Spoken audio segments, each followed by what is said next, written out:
Okay, negatives.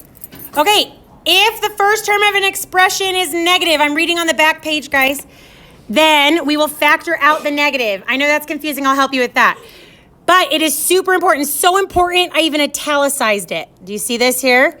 That your expression is in standard form. Standard form, okay? Biggest exponent on the left, okay? So let's look at 3A. Is that one in standard form? Yes. Good. So, is the first one negative? Yes. Yeah. The very first one, negative. None of the other plus or minus signs matter. It's just if the first one is negative, then that's what matters, okay? So if it is, then my GCF, so if the first term is negative, okay, then my GCF is -1. So what I'm going to do is divide every piece by -1.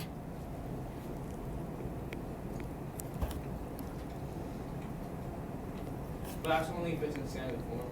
Yeah, standard form, and if the first one is negative.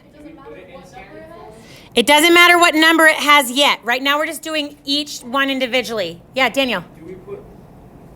If it's not in standard form like on B, yes, you have to put it in standard form. Before you actually... Yes, before you do any of your GCFs. Good. It's negative, that's when... You got it. Because if you don't put B in standard form, you might think the first one's positive, but it's not positive actually because it's not in standard form, right, on B? So I first have to put the B to the 4th first. So standard form, biggest exponent first.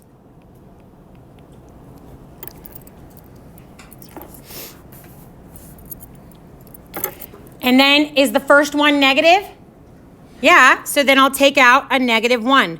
Don't worry about the letters and whatever yet. Right now, we're just practicing the negatives. So my -1 and then 2b to the 4th minus 3b squared. Hey, why did that sign change? Why did it change from a plus to a minus? Because negative... You got it. Good job, guys. The positive and a negative makes a negative. Good. So then should my last one be positive or negative? Good job. Do we need to do another one like that, or can we try the next one? Let's do all of them. I think we're good. Okay, this is the trickiest part, the variables, okay? So they work a little different, okay? So if you think it'll help you to write it out like I'm gonna do on this first one, then you can, or you can just watch.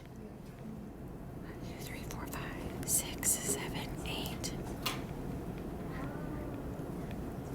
Okay, you don't have to write that out unless you think it'll help you, okay? What? Can you like reverse 8 M's? Yeah, so on this one, this is m to the 8th. That means there's 8 m's being written, right? Okay. You don't. That's why I said if you think it'll help, write it. If not, just watch. I'm just trying to explain how to do variables, okay?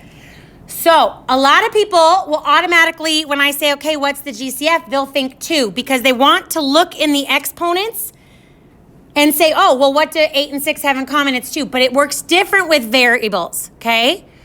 So with variables, I want to realize that this means there's 6 m's being multiplied together, right? And this means there's 8 m's being multiplied together. So how many could I divide out on all of them without putting an m in the denominator? 2. I can do more than that. 6. I can do 6. I could do 6 because if I did all 6 on this one, that still has enough over here, right, to get rid of those evenly, okay? So with exponents, I'm not looking at the GCF between the 8 and the 6, the exponents. I'm looking for how many of those m's can I get rid of, okay? So on this one, my GCF is m to the 6th. Yeah? If you're just going to do that, can't you just subtract both variables? Yes, that's what you should do, Daniel. Good memory from Unit 1. You shouldn't write all this out. You should be subtracting the exponents like we learned in Unit 1, okay? Because m to the 8th, m to the 6th, 8 minus 6 is 2. So I don't want you to write this out ever. I was just showing you that to help you remind you how to subtract them, right? That's only the case if it's a negative, No, that's only the case for variables. like just for variables. Uh-huh. And then we solve the rest of the problem. Yeah. But why don't we do that on these then? Variables on these. Well, because I was just trying to practice one type of GCF at a time. So once we get down to example 5, we're going to put all of them together. So I'm just trying at this point to practice one at a time just so that I can, so you understand each one individually. Yeah, Daniel. What's with the M6? Like, what's... That's our GCF.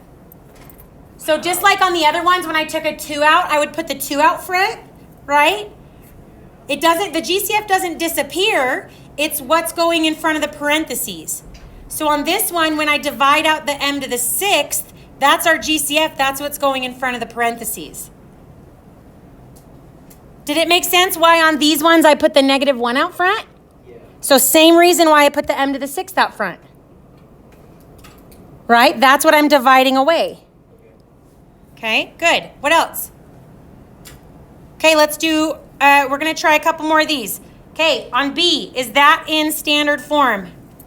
Yes. It is. Okay, how many x's could I evenly get rid of? 3, good. So that's my GCF. It goes out front.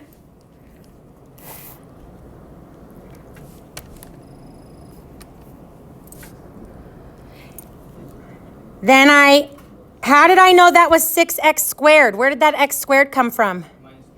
Good, 5 minus 3. Plus 2x to the first. You can write the 1 or not, doesn't matter. And then minus 1. Because there's 2 ways to think about that minus 1 at the end there. The one way is to think, well, I've got the same thing on top and bottom in a fraction, so they reduce, right? The other way to think about that is if we do the subtracting exponents thing, I would do 3 minus 3 is 0. And when I have an exponent of 0, do you guys remember what anything raised to the power of 0 is? It's 1, right? So there's 2 ways to think about that last minus 1 there. You guys doing okay? I want to try one more together, and then I'm going to give you guys a sec to try some with your neighbors, okay? So C. Is C in standard form? Okay, so let's rewrite it so that it is.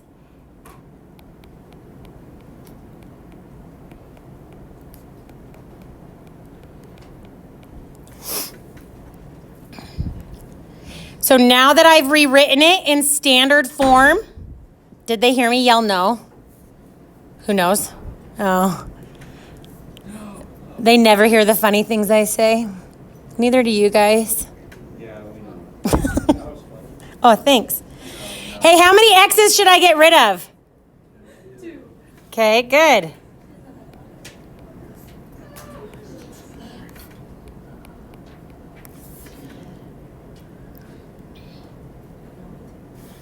So then that's my GCF. It goes out front. 7x squared minus 3x plus 24. Okay, before we put it all together, I want you guys to try D, and I'll come around and make sure you don't have any questions.